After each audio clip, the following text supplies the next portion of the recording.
Me pesa ene me no ehwe David enyom de etoso adueno enson no. Psalm 27, the first 5 verses. Na so we obi a wota kenkan the book of Psalms aye enwoma David ofa so ededa onyankopon ase ewo enema pa bebre a ono onyankopon no oye ema no eno akiri no empaibo bebre enso so ewo the book of Psalms emo ahintasem pi enso so ana ewo the book of Psalms emo na enkom hyempo ebi ewo the book of Psalms emo obi a osua Bible biara no say okọ the book of Psalms mu a okọ akokenkan enwoma a efiri onipa a ode ne ho enyina ema onyankopon na osua onyankopon esu na obehunu sade onyame ne su esitente onam so edeka nensam. Psalm 27 1-5 no David ekasa ede afa onyankopon se ono ana obo ne nkrofo ho ban enti ne me ba be ka kira wo se onyame no a yesom no no otumi ebo ne nkrofo ho ban hia ehia se ye kan we e kira yen ho ne se edipa pi ewo sa asase we se so a enam ahobanbo a omo epe ebia ewo omo abrabom ebia ewo omo adwumam ebia ewo omo aware ene ade mu ntino emanipa pi enante mmea ahoro pi a etia onyankopon asam so betumi ate onyame ahobanbo a wode ma enipa ase ye a dedi kan agesa wote abrabo yi ankasa ase enye ebre nyinara ena de onipa wo hwehwe ewo abrabo mu no wonsaka ensida yebewu na niema bia nanka ye person ke nyaaye ewo asase so no na yensanka abrabo eye ups and downs etoda bia eye pa etoda bi nso so a enye kura life etum be very tough at the mouth awasa asetran mu enam niam ahoro pi so ana abrabo etum be tough edima so many people ewo ewiase mu problems are ewo wiase no me no yentumi enso anwie ana de ode be ewiase no wasan a friends yenko back sa wote we num nyina ase a ane obehwehwe the real thing na wodi akire enye honam fam nko a ana enema ane nipa edi asie yeba honhom fam a tro no se enye ye ne honam ane moja ana enya enti onipa biara wodi besi wani so sa obesom onyankopon no etwasa wote asese wo otamfo asa otamfo no onye onipa nemom onne obonsam a ompese heaven na nyankopon aka ho asem no da cheme no obekọ akopie ewo ho nanso ani gesem a ewo ho a na me ka cho no se sa wo dwene honam fam ana wo dwene honhom fam problems a eba wo so adechene adesan no sa wo de ho ama onyankopon enko ade a awurade ebetumi se oboye ho ban efiri otamfo nensam eho hia se yaka we kire esan say yen before ye highly superstitious onyame betumi abo ho ban ama enkrofo aka se wakwaje aduro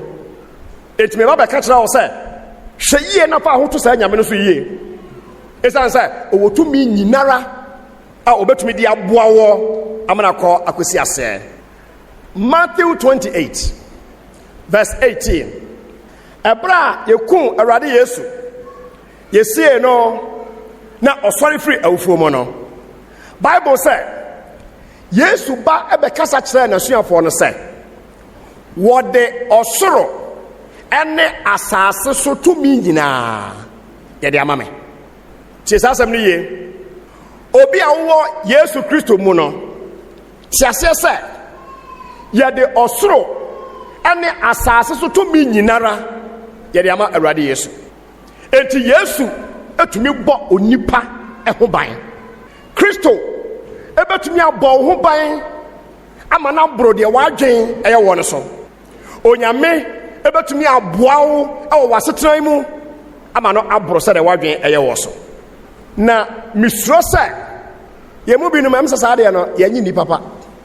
Yɛnyi ni sɛ onyame tumi bɔ onipa ho ban. Agye so akɔ New Takoradi papa no hɔ ansa. Agye so akɔ Apowan malam no hɔ ansa. Agye so akɔ Accra obi nim ɛhɔ ansa. Wo mmɔbɔ papa. Me ba ɛbɛkamfo onyame a ɔbɔ ɔsoro ɛne asase ɛpo ɛne deɛ ɛwɔ mu no ɛma wo sɛ otumi adeɛ nyinaa yɛ. Na otumi bɔ ne nkurɔfoɔ ho ban papa.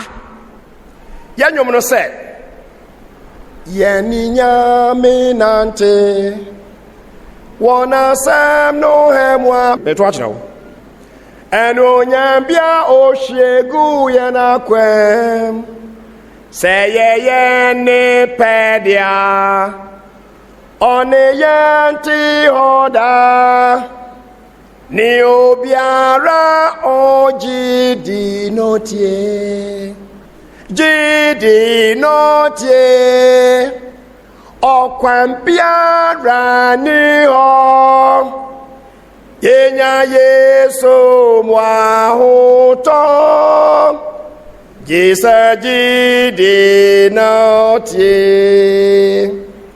Onyame ebetumi abɔ wo ɛne me ɛho ban provided sɛ esum a ɛwɔ me ne w'abrabɔ mu no yɛbɛyi afiri hɔ.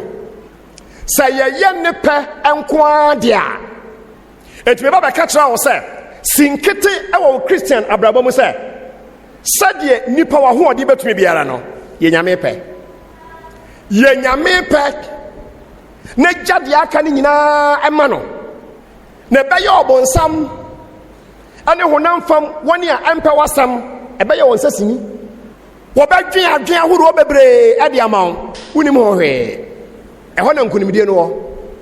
Obi dwen adwen bɔne ma ɔna baabi a onipa no dwen no wo sɛ wadwen koraa no ɛna hɔ.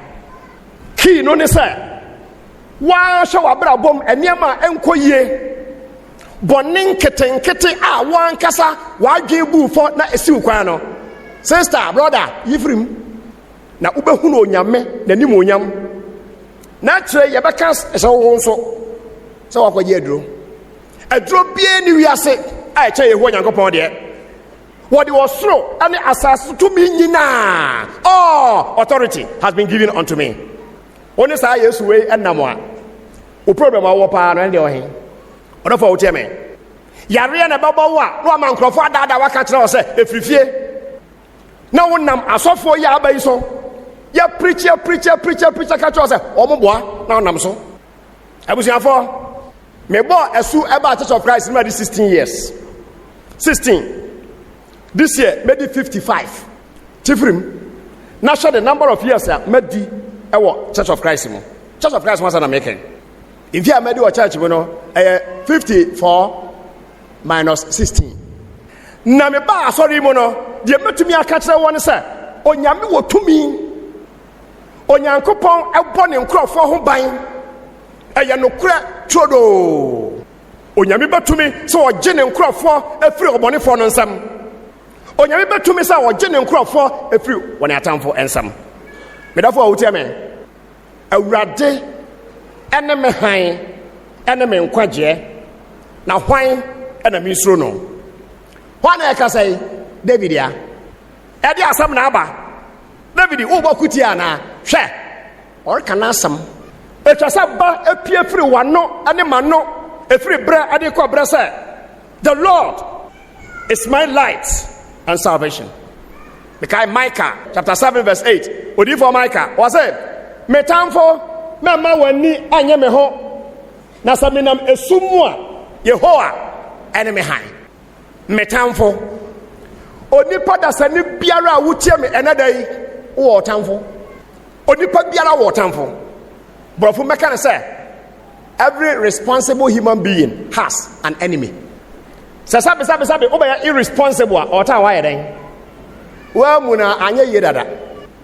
na mmom sɛ wobɛyɛ responsible person nko ade a wobɛnya atamfo obi a ɔmpɛ w'asɛm ɔte wo dia na ne ho keka no wotie me ne me se obi tan asɛm bisa no sɛ na obi tan wɔ no ɛyɛ how is the feeling like sɛ wonyɛ obi hwee na ɔtan wɔ na sɛ obi tan wo na sɛ nyɛ wo dɛde a ade na wo nso wotan ade na wokɔtan obi David asɔfa saa nneɛma yi na out of that ɛna wɔde ɛtwerɛ ɔde Psalm sɛ wonim a think about David and Saul.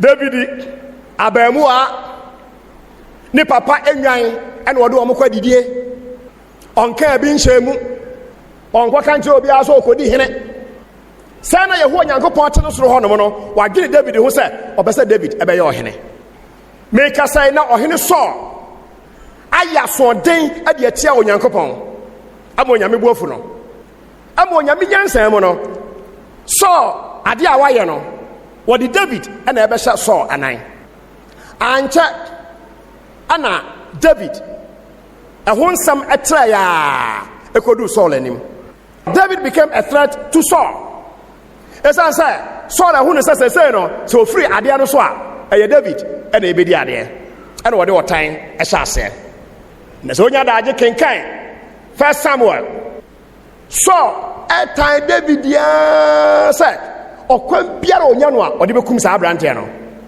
ɔbɛfa so wɔku no deɛ namba bɛka kyerɛ wɔ no sɛ Saul ɛde n'ahoɔden na traeɛ sɛ ɔde bɛkum David na ɛnam Onyankopɔn ahobanbɔ a ɔwɔ ɛde ma ne nkurɔfoɔ nti no Saul yɛ wɔntumi ankum David wae sɛ yɛyɛ ne pɛ ɛdeɛ a ɔne yɛn ɛte hɔ daa na nyɛ yɛn nko a ɛne obiara a ɔgye di na ɔtie cross no ɛne sɛ wobɛgyae nneɛma bi a wɔwɔ abrabɔ mu a wankasa o conscience ka kyerɛ sɛ deɛ woyɛ no ɛnyɛ ɛsiane sɛ Nyankopɔn sɛ ade na woyɛ no ɛnyɛ deɛ a Onyame bɛkɔ so awɔ wafa yɛ na yɛ meya sɛ wo preachi sɛ ya na obi ayi ne ho afiri na ɔde akɔhyɛ obi wo preachi a ɛwɔ sɛ last asɛm bi sɛ na nka preacher fo bɛ preachi sɛ de nka preachi da wo deɛ manyɛ asɛm wɔ ma ho gye ma wo ho sɛ me se Onyame bɛtumi abɔ wo ho ban Onyame bɛtumi agye wo afiri w'atamfo nsɛm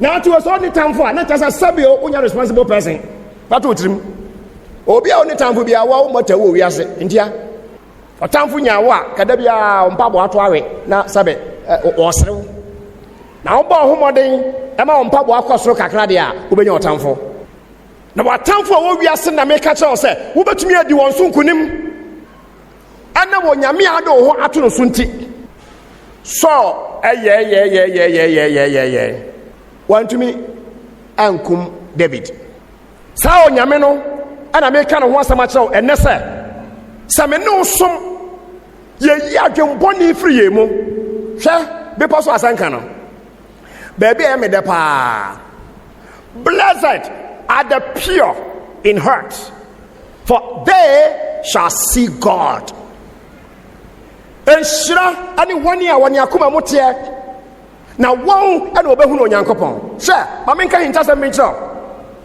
wopɛ sɛ si wo yie ɛwɔ wiase yi obi ho adwembɔne firi wo tirim ada na ama obi abɛyɛ burden ɛde ama wɔ ɔbrɛkɔ atamu da Nyame bɛbu obi atɛn yi obi ho adwembɔne firi wo tirim masa gyina wo ho woda sɛ maka gyina wo ho na woanhwɛ ne yie a wohu ne yie ɔdɔfo pa a wotia me enhyira ane wɔne a wakoma emu teɛ sɛ wɔkaa wante a anuanom di nnwom nanom so ɔno so wante sɛ makoma tene na frɛ me a wo so wɔbɔ trɛbɔ you don't know wanya tɛ na wɔbɔ sɛ makoma tene asɛm na nnwom no kan saa na kyerɛ sɛ wakoma tene a yi obi ho adwe firi wo tirim yi obi ho adwembɔne afiri wo tirim ɛyɛ saa wonam a na mu ayɛ duduudu ana wonam wo nua nipa a ɛtwa sɛ woyɛ free no a na wotenka sɛ woyɛ heavy because I've been telling you all men were created in the image of God.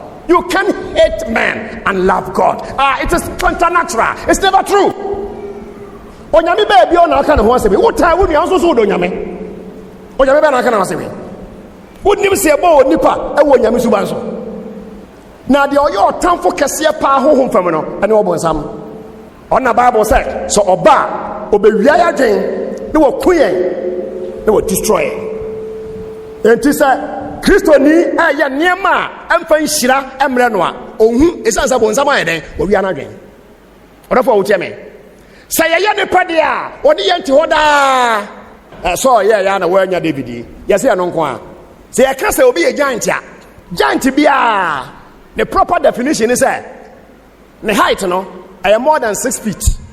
Yes, ebetumi akwa ogina wo so say gunan David ehun nsam a ye kai e wo twa kunkum no ade nkunimu a onyame e ma David di ye e wo wiase no emu kese ba akono it was over Goliath.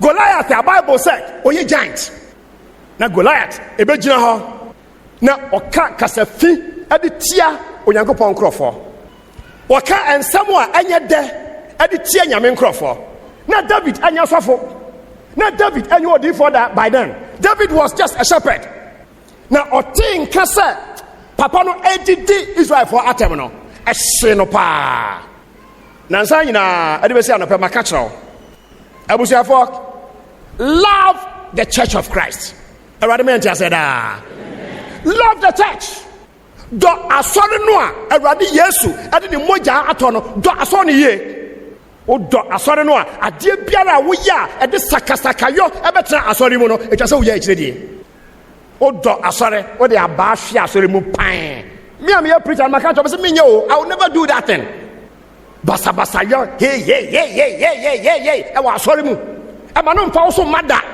me ma wo nhira probably won't hear say that ade akyire don't do it so wa anya ade na bɛyɛ wo hwe nyawo enti problem bi tena David ɛdɔ onyankopɔn ɛde ne man enti ɔte sɛ Goliath abɛgyina hɔ na ɔdidi onyame man na tem no ɛhye David pa and was say who is this uncircumcised Philistine akwa wo yɛ yɛntwa ne twatia amama mu ni Philistine te sɛ wo mentena hɔ na bɛdidi onyankopɔn man na tem me pasa me gidi sɛ ene wo so ye giant onyankopɔn de obɛhyɛ mensa ɔdɔfo wo tie me ɛde ba ahoɔden ko na David wo me ba bɛka kyerɛ wo sɛ wo dɔ onyame na sɔre a onyame nso bɛdɔ na senka ne daa onyame bɛdɔ abɔ wo ho ban na wo de wo pa jeopardize the destiny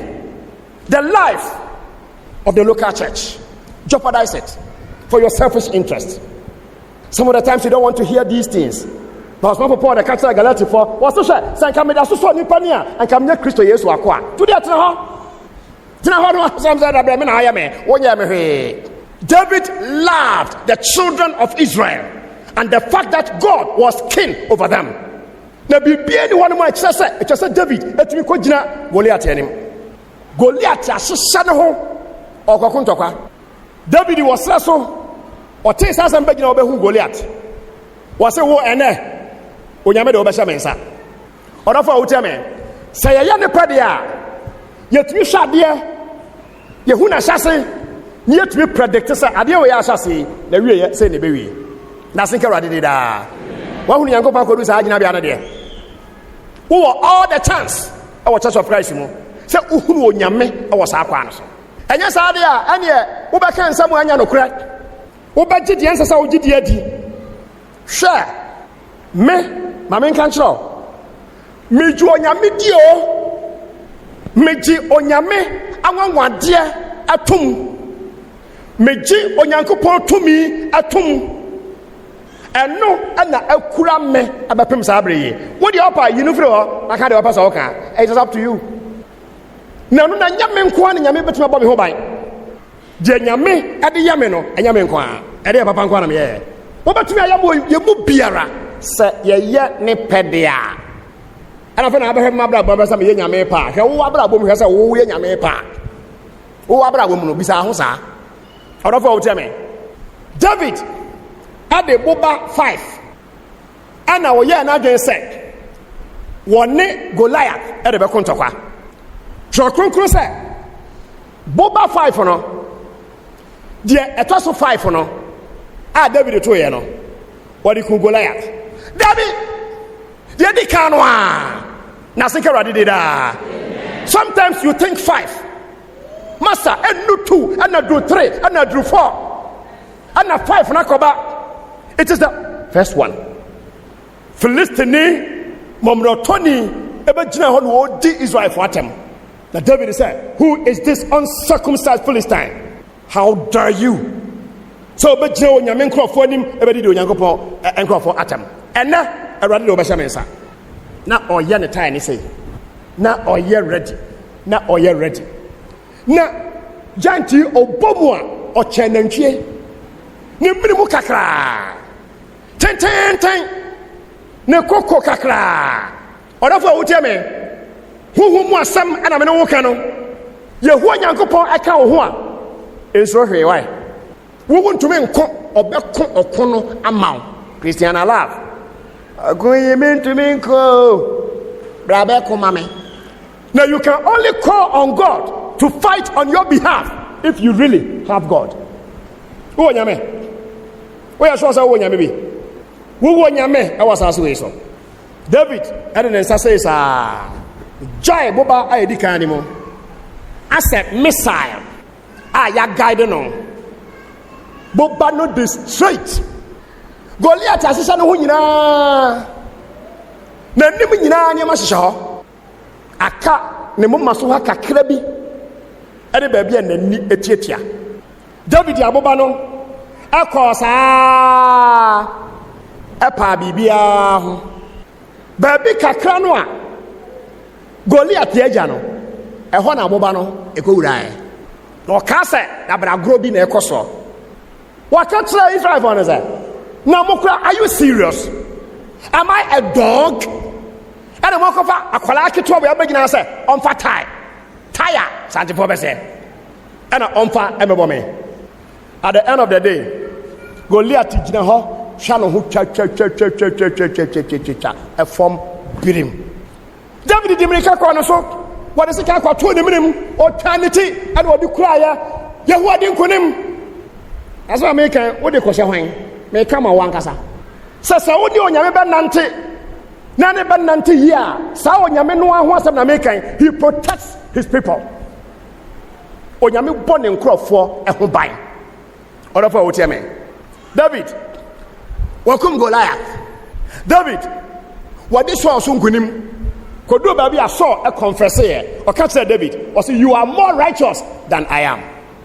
We are training the chairman. Ɔdɔfo wo tie me. David, another topic on him. Obi ekoko na wagya ne yere e wo fie. Na David yakwaforo abrosan. No akɔhwɛ adwaye ho. Oba na wo dware. Probably no yekoko. Ehwa na ne konwado no. No wo use ne ohene power no. Na yakɔ akɔfra baba wa na ba. Na David ene no ada. At the end of the day, you will come ni kunu and so aka ho. O kunu kunu we ya, wo san ware oba no agu so aka ho. The same David and Goliath, David and Saul, but also David and Uriah. Odakopa wo tell me. David ya bra bono and see on a good note. No you only part to say wo enemy. Now so otro Psalm sa ko see Psalm 150. Ne mfom so ne mra to na wo ka ni nyina mu no wo ye bibi a da ho de ma wo eneme wo ti wo nei e de na wo ye e wo Awurade asafo mu e de na wo ye apamfo for na be ka say David a man after my own heart Onyankopon no David odamakoma pronso pa boni odi ye Onyankopon aka ho asem na David wo de otamfo ye otamfo highlighting nipa mfom so obi tan wa ba bia usinto wo no e ho asem nko na wo ka wo ya de papa ohun da wo be da na wo hu woni nye was said the friend any ohu ade pa odafo wo tell me enti David ye ya de boni se na tamfo anya no a won be sori mu aka kire no wona asori ase nyame firi so ba abeso kade a wakoye enasefo esum adu David na o se hwe Awurade ene me han ene me nkwaje wudi nipa chi asambeto wudi nipa chi enwie wuye ba ye ne nyame ana adili onyame a onim onipa biara akoma, onyame a onim onipa biara adwen, onyame a onim onipa biara ne sinto ene ne mrayo, onyame a onim onipa biara baabi a na hoɔden ɛwɔ. Manije dodo sɛ nyame no ene yesom no. It doesn't have to do with what you say or what you don't say. Do I care? Me so that baby and what is asking me, I say no, I don't care about what you say. I care about what the Lord says. Don't allow anybody to define you. He or she did not create you, and therefore he or she cannot define you. God alone can define you. God defined David. He protected him. Ojeno efinatamfonsam. Now wo onyame betumi agyewa fi watamfonsam, even though wonya 100% perfect. Now the amount you say we are perfect kakra no. Efforts ahe and uputu into it. Ne nkwala abram ana odo onyankopon eman no. Odo ba na wode ma asori. Bidum ti asori mu a ebegu egu. Aso ne jatom kura mfa no ho. Na because na dwen say am asori a. Odo fa wo teme. David said, whom shall I fear? Ehu bi omu ho ya na usro. De oni nyame nam no onsro hwe. If so onyankopon betumi say, wagyew efri ehu biara mu awasa asetran mu. Of whom shall I be afraid? When yenim ana me David me ho mpopo. So nyame wo ho a onipa ba nim ana me ho mpopo. Me da papa.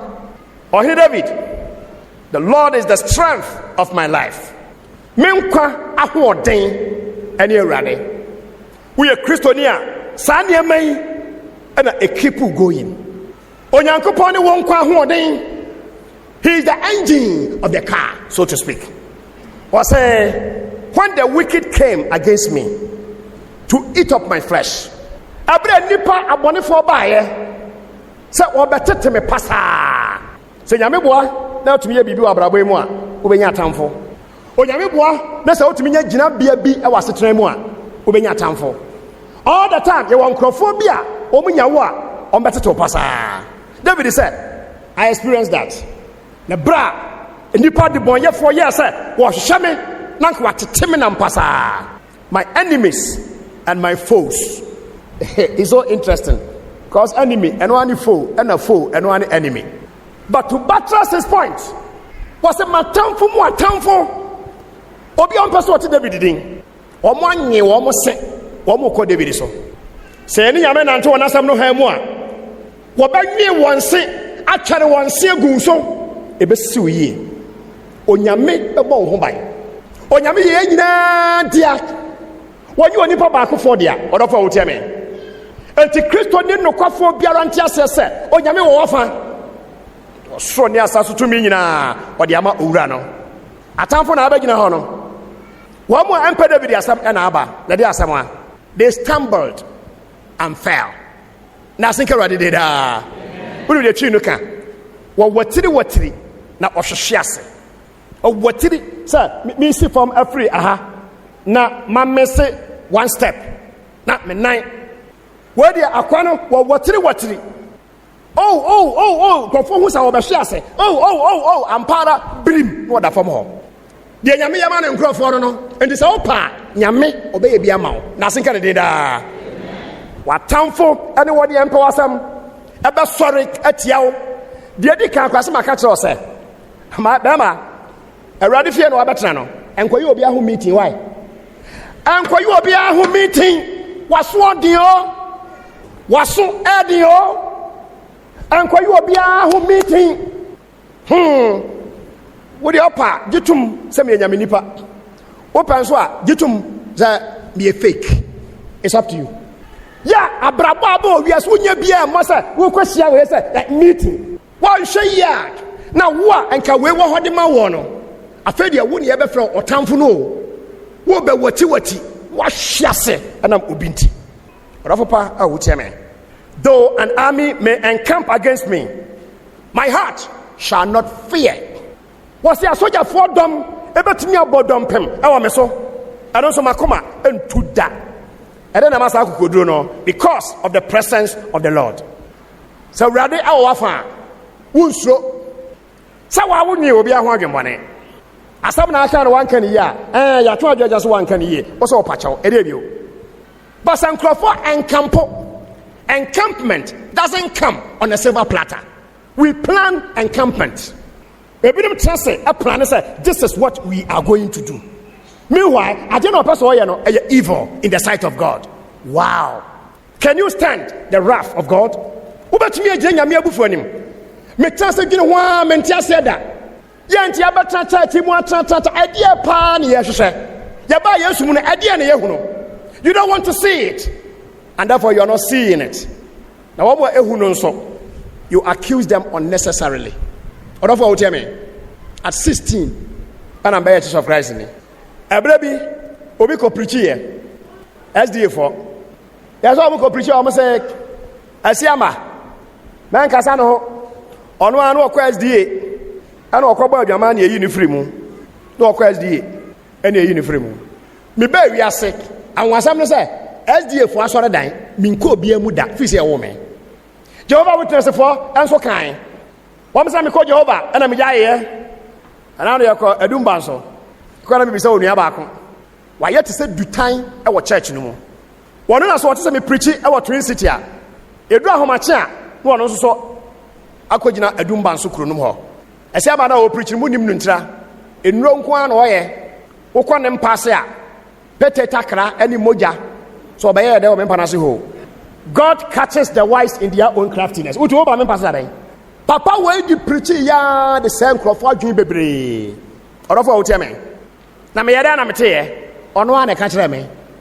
Ono a ebra so ye no ono a na san bebo mamane ete lawyer bekafe ha ahomache ebe 5:30 we a taxi bia begina ho pe me bie Luvers me hwe na taxi gina ho me hwe ya obi abie taxi no boot abe banche bode e na oyigu ho binim sa lawyer beka wakodi asem de bem ye ko chana de ya ma kwa ma papa we ba mu a wasim pe brother siama so me ha ni opie ye me wa na tsa se pe no wabu nkotodwe wada fam brother we dey dedicate akra bompa ye mame and am say wow ada ere ho na bompa ye ma wo so bompa ye mame and then da edikan e wo mabra bomma me de ahia wo na so ho asem bone pa maka kire nipa no so am bompa ye mame a enye yi and then da edikan me de ahu wo na ho asem bone pa maka kire nkrofo no me nua dofo ye mfa no se na oye wiase ni na me bisa na wo Church of Christ ni won so yes sir. How well do you know me?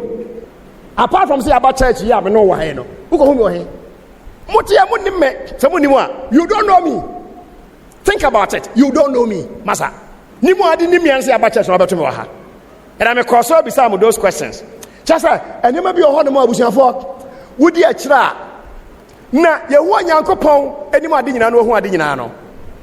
A best suey. Obabo home by. Na I am crofon. Hotel bi okroma ya fa na Katache hotel obi nim ho okoya de ho si yanko hotel okoya de ho wo de awko ho yeye me de michiri ho nya sa anya mabone ne ayaw amudi preacher for afamu no e ho sa na me no woka no wo de onim ho good for you but let me tell you sanya me ba ta kware so many years no sanya na anu brother Ahmed e ware ye na eho no kware ya me ba kroma mi wura Katache hotel da before and after and san wo kwa na ware ho mi nko ho da owie enso mi nko ho da meti ya sick me se mi nya gas ya Katache hotel na mbe o mko hye orofo wo teme ya se ho Katache hotel na no wasa na me ka kira wo no asam a wo kan a mi gina ho a minim ho hwi enti ababoa woni asam a wo som denden dia wo ka de say obi enya me a wo sa me keke pilot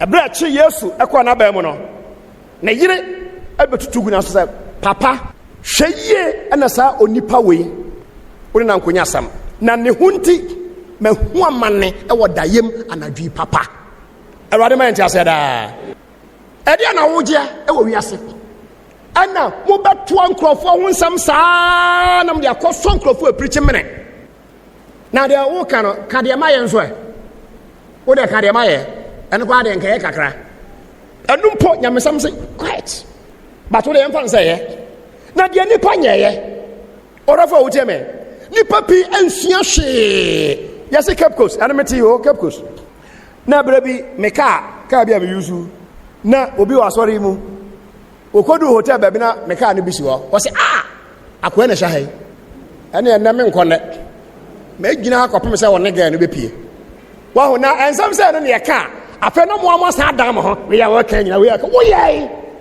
wo ye wo sa de na wo ye ya fa ye car o mpese repeat na me question is ya na preacher for ayemoden odofo wo tie me wa wo fie nipa ene kwa koton wo odofo wo tie me ai brother yi atna hotna tra e say ba na jobe say 8 pm what you want man o hu say be ma bi wono oba omoba omba ya car no ayesi amaka no emu straight eno mu tu car no pua ana Christian brother no ofro car free Cape Coast e ba atakura de ha mo aya mo say sanse we mi yenka no me bisa question say wo ye real wonim say hypocrisy na yamo na sa ne ma we basa we say no wo de ye nipa no o kan keke ndi o say mo kan ni ya de wo ye why should you do it na wo de ye ka wo ho asam a wo de wani wo ye na me de me gina ha de me kira ni wo de mo pose nipa nyama mo no mo nyama won sara why mo nyama won sara na mo ma ewiase ye ya too much the crime or preaching na no den o pe preacher abon charge na charge ne say na no den odofo wo tie me but enem ba be ka kira o say me ahobambo nyankopon de bo me no enya me nko a wo nso nyam betumi abo ho ban se bibi wo me ho ye onwanwa e ba no ye onwanwa because contrary to the wadwen ye wo no kakra metumi bia wa awurade mo no na me ye no menya perfect. I'm not an angel. When I also an angel, hallelujah for you. Me I'm not. Me preaching sad that. Me preaching sad so that. Name one some na walk no. Ebe ba wa also. Ebe kwa. Ebe be still. Mu ba ko wo ha. Within the week ko frame. Was also for bi. Na ebre bi obisa no. Ukọ dey aso no so Church of Christ. Se so for no. Ho chia sa mo asiama no. Brabo se papa no blast me papa. No, some crofano blasphemy anya me o. Esa sa wo fie nipa ene koton wo. Wo se nsam na papa no katia me nyina any 1 week. Osofo. Aso no sofo me ma so redin. Sa na esa se ye. Me nkosa asore no. Me support wo mo. But ahu nya se me bo aso ni din. Aso ni nyina anya hwe. Osofo na ye na ade. Now your Christian sister out here, I want to friend me catch me. O say any 1 week. Me che sofo no. Akwala only 16 years. Akwa fefe akwala no. Ni ya che no. And was say onya chance ka kan catch sofo. So ho. Odafo a wotia me. Me tra onya me som papa a onyankopon de ama ne nkrofo. Fa ahobrasie asom onyankopon. Yi obi ho adwembone afiri wutirim. Ye de obetumi aye fama awurade. Mo akoma mo nte na nya han. Wo no wonua ontumi nkyia no. Wo kyia no nso so a de wo kan kra wo nkan. E de ne nyame ho bambo atena wo so. Wa wonam ho no wadwe bu fo dada. Wo ho obi a na ye mo ahyew. Adentia. Wakoka asojafo no a omo enkampo si eku obi so. This time around enka wo enkofo enkampo si e ba wo so no. Afedi atane wo mom wakoka nkrofo ho wo kopo obi a chenare. Say David nso so o hye onyame ataban kese na se. My heart shall not fear. Though war may rise against me, in this I will be confident. Tokwa, you will fight war and you will war. So see that tamo. Wars are organized, well rehearsed. Fight today to at any time. David said war and a banner so. But who no war no one so. Men so if it's on yango pa ka ho. So nyame enipa ampara dia. Odo papa o tell me. Verse 4 said, one thing I have desired of the Lord, that will I seek, that I may dwell in the house of the Lord all the days of my life, to behold the beauty of the Lord and to inquire in his temple. Therefore, David Yamaya secret, no matter the situation, don't get out of the church. Amen. I saw you be there. Me nam gina as a preacher, me say so nyame dia, e ma me mpamo. Na se me kasa anso de na wo, me ma kwa ma mpame wo hada. Asema da hono no. Some me preacher no, me say makwa mo bi mpa na wo church member of you be pam ha. O mo bro.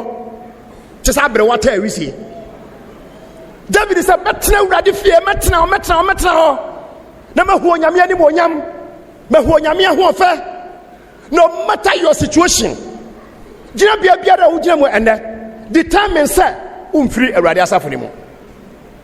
Jo mi awoni atoda bia eya atoda bia eya obre emfiri awurade asafo ni mu da odofo wo tiame ada na so free mu if you say was say efiri osuboni Yohane ebreso wo ye onyankopon ahenie no ho ade na woni a ekọ ahenie ho no omo de ene bere e no omo de kọ ahenie no ho. They grab the kingdom of God by force. Grab it by force. After all, you are dealing with God. You are not dealing with man.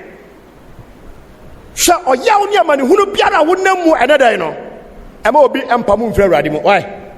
Yes, you know, they make a kind of yes, you can't be. Nothing can do that. Yes, you could be who's a Krubia, and I'm the church.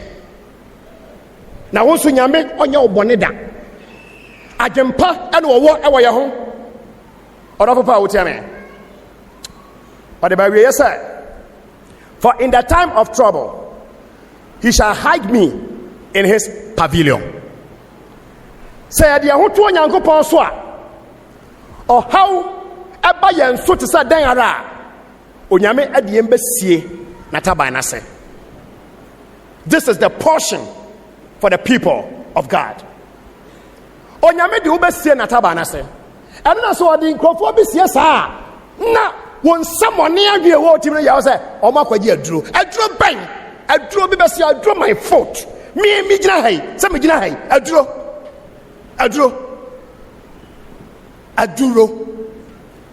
Because wa woni ani. That's what I see. Woni ani. Abusiafo. So when you are telling the preacher not to say some things, I want to don't do some things. Don't say some things, don't do some things. Now say the old wason, now one need now one no obi wason ewa ni ewa ano pepepe. Ora papa. Onyame di nkrofo besie. O di say ya apede wanya hwe anka say wakwaji aduro ntia. Entina hwe anya no. David onyame di na sie na taba na say. Onyame wadwen wodwenya sa na nyame dwene. Oni yo nya no ni nyame ne yo ti nyankopon niam a woye no wontia se da odo papa awutie me e be ka kira o se wo onyame betuma ye sa ma why in the secret place of his tabernacle was nyankopon was secret place bi se okunu mo ya den a onyame wo ba bi a wode ne nkrofo ekosie odo papa he shall hide me, he shall set me high upon a rock. Do you to me? I don't know. Fahoto no so ye. Enye nipa na wo som no. Wo som onyame.